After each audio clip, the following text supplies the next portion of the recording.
ಜೊತೆಯಲ್ಲಿ ಒಕ್ಕಲಿಗರ ಕ್ಷೇಮಾಭಿವೃದ್ಧಿ ಸಂಘದಿಂದ ಪದಾಧಿಕಾರಿಗಳು ಎಲ್ಲರೂ ಕೂಡ ನಾಡಪ್ರಭು ಕೆಂಪೇಗೌಡರ ಪುತ್ಥಳಿಯನ್ನ ನಿರ್ಮಾಣ ಮಾಡ್ತಾ ಇದ್ದೇವೆ. ನೀವೆಲ್ಲ ಬಂದು ಇಲ್ಲಿ ಭಾಗವಹಿಸಬೇಕು ಅಂತಕ್ಕಂಥ ಪ್ರೀತಿ ಹಾಕುವಂತ ಕರೆದಿದ್ರು. ಹಾಗಾಗಿ ಪಕ್ಷದ ಅನೇಕ ಜನ ಮುಖಂಡರುಗಳು ಬಂದಿದ್ದೇವೆ.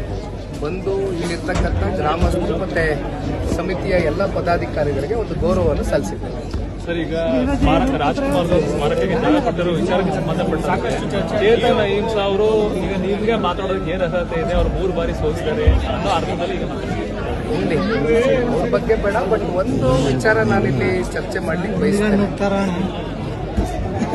ಡಾಕ್ಟರ್ ರಾಜ್ಕುಮಾರ್ ಅವ್ರನ್ನ ಇಡೀ ಕನ್ನಡ ನಾಡಿನ ಜನತೆ ಅಣ್ಣವರು ಅಂತಕ್ಕಂಥದ್ದು ಬಹುಶಃ ಮೊದಲನೇ ಅಣ್ಣನ ಸ್ಥಾನವನ್ನ ಕೊಟ್ಟಂಥದ್ದು ಅದು ಇಡೀ ಕನ್ನಡ ನಾಡಿನಲ್ಲಿ ಅದು ಡಾಕ್ಟರ್ ರಾಜ್ಕುಮಾರ್ ಅವರು.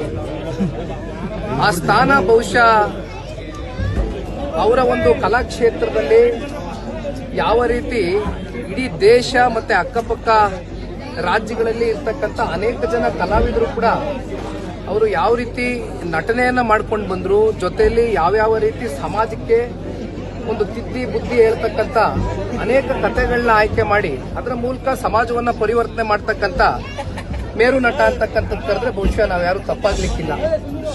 ಅಂತ ಡಾಕ್ಟರ್ ರಾಜ್ಕುಮಾರ್ ಅವರು ನಮ್ಮನ್ನ ಅಗಲಿ ಹೋದಂತ ಸಂದರ್ಭದಲ್ಲಿ ಬಹುಶಃ ಯಾವ ಸರ್ಕಾರಗಳು ಇಂಥ ತೀರ್ಮಾನಗಳು ಹಿಂದೆ ಮಾಡಿರಲಿಲ್ಲ, ಮುಂದೆನೂ ಕೂಡ ಮಾಡ್ಲಿಕ್ಕೆ ಆಗ್ಲಿಲ್ಲ. ಹಾಗಾಗಿ ಪಾಪ ಇವ್ರು ಯಾರೋ ಅಹಿಂಸಾ ಅಂತ ಇದೀರಲ್ಲ, ಇವ್ರು ಯಾಕೆ ಇದನ್ನ ಮಾತಾಡ್ತಾ ಇದ್ದಾರೆ ಅಂದ್ರೆ ನಾನು ಅವ್ರಿಗೊಂದು ಕಿವಿ ಮಾತು ಹೇಳಲಿಕ್ಕೆ ಬಯಸ್ತೇನೆ. ಸನ್ಮಾನ್ಯ ಕುಮಾರಣ್ಣ ಅವರು ಈ ರಾಜ್ಯದ ಮುಖ್ಯಮಂತ್ರಿಗಳಾಗಿದ್ದಾಗ ಏನು ರಾಜ್ಕುಮಾರ್ ಅವರು ನಮ್ಮನ್ನ ಅಗಲಿ ಹೋದಂತ ಒಂದು ಘಟನೆ ನಡೀತು. ಆ ಸಂದರ್ಭದಲ್ಲಿ ಸರ್ಕಾರ ಅವ್ರದಿತ್ತು, ಮುಖ್ಯಮಂತ್ರಿಗಳವರಾಗಿತ್ತು.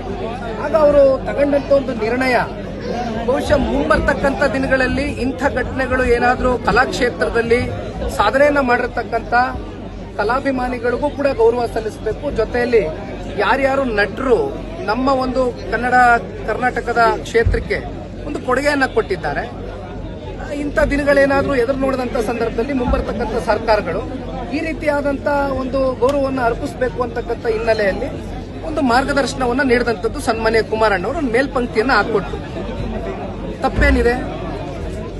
ಈಗ ನಾನು ಇನ್ನೂ ಬಹಳ ನನ್ನ ಅಚ್ಚುಮೆಚ್ಚಿನ ಅಂಬರೀಷ್ ಅಣ್ಣ ಅವರು ನಿಧನರಾದಂತ ಸಂದರ್ಭದಲ್ಲಿ ಬಹುಶಃ ಸನ್ಮಾನ್ಯ ಕುಮಾರಣ್ಣ ಅವರು ನಡ್ಕೊಂಡಂತ ರೀತಿ ಏನಿತ್ತು, ಇದು ಬಹುಶಃ ನಾನು ಅಂಬರೀಷ್ ಅಣ್ಣನ ಏನು ಬಹಳ ಹತ್ತಿರದಿಂದ ನೋಡಿದ್ದೇನೆ.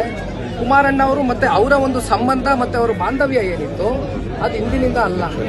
ಕನ್ನಡ ಚಿತ್ರರಂಗದಲ್ಲಿ ಹಂಚಿಕೆದಾರರಾಗಿ ನಿರ್ಮಾಪಕರಾದಂತ ಕುಮಾರಣ್ಣ ಅವರು ಜೊತೆಯಲ್ಲಿ ಅಂಬರೀಷ್ ಅಣ್ಣ ಅವ್ರನ್ನ ರಾಜಕೀಯಕ್ಕೆ ಕರೆ ತರಲಿಕ್ಕೆ ನಿರಂತರವಾಗಿ ಅವ್ರ ಜೊತೆ ಇದ್ದಂತ ಒಡನಾಟ ಆ ದಿನಗಳಲ್ಲಿ ನಾನು ಕೂಡ ಚಿಕ್ಕ ವಯಸ್ಸಿನ ಹುಡುಗ, ಅವ್ರನ್ನ ಅವತ್ತಿಂದ ನೋಡ್ಕೊಂಡ್ ಬಂದ್ವು. ಕೊನೆಗೆ ಅವರು ನಮ್ಮನ್ನ ಬಿಟ್ಟೋದಂತ ಸಂದರ್ಭದಲ್ಲಿ ಸನ್ಮಾನ್ಯ ಕುಮಾರಣ್ಣ ಅವರು 2ನೇ ಬಾರಿ ಮುಖ್ಯಮಂತ್ರಿಗಳಾಗಿದ್ದರು. ಆಗ ಅವ್ರಿಗೆ ಅರ್ಪಿಸಿದಂತ ಗೌರವ ಅದೇ ಡಾಕ್ಟರ್ ವಿಷ್ಣುವರ್ಧನ್ ರವರು. ಅವರು ನಮ್ಮನ್ನ ಅಗಲೋದಂತ ಸಂದರ್ಭದಲ್ಲಿ ಸರ್ಕಾರಗಳು ಯಾವ ರೀತಿ ಗೌರವ ಅರ್ಪಿಸಿದ್ರು? ಯಾಕೆ ಅವ್ರಿಗೆ ಯಾಕೆ ಸ್ಮಾರಕ ಕೊಡಬಾರ್ದಾಗಿತ್ತು? ನಾವೇನ್ ಬೇಡ ಅಂದಿದ್ವಾ? ಕುಮಾರಣ್ಣ ಅವ್ರು ಮೇಲ್ಪಂಕ್ತಿ ಹಾಕೊಟ್ಟವ್ರು ಯಾವ ರೀತಿ ನಡೆಸ್ಕೋಬೇಕು ಕಲಾವಿದರನ್ನ ಅಂತ ಕನ್ನಡ ನಾಡಿನಲ್ಲಿ. ಇದನ್ನ ಮಾಡ್ಬೋದಾಗಿತ್ತಲ್ಲ ಮುಂಬಂತ ಸರ್ಕಾರಗಳಲ್ಲಿ. ಅದೆಂತದೋ ಫ್ಯಾನ್ ಮಾರು ಗೀನ್ ಮಾರು ಅನ್ನೋದಕ್ಕೆ ಯಾರಪ್ಪ ಸೃಷ್ಟಿ ಮಾಡಿರೋದು? ಗೌರವ ಕೊಡೋದೇ ತಪ್ಪ? ಸರ್, ಇಷ್ಟು ವರ್ಷ ಅವ್ರಿಗೆಲ್ಲ ಏನ್ರಿ ಮಾತಾಡ್ತೀರಾ ರೀ? ಬಂದೊಂದು ಚುನಾವಣೆ ನಿಂತ್ಕೊಳಕ್ಕೆ ದಮ್ಮಿದ್ರೆ ಮನೇಲಿ ಕೂತ್ಕೊಂಡು ಅಲ್ಲೆಲ್ಲೋ ಟ್ವಿಟರ್ ಅಲ್ಲಿ ಅದೆಂತದೋ ಬರವಣಿಗೆ ನನಗೂ 1000 ಬರೀತೀನಿ ಈ ತರ ಅವ್ರ ಬಗ್ಗೆ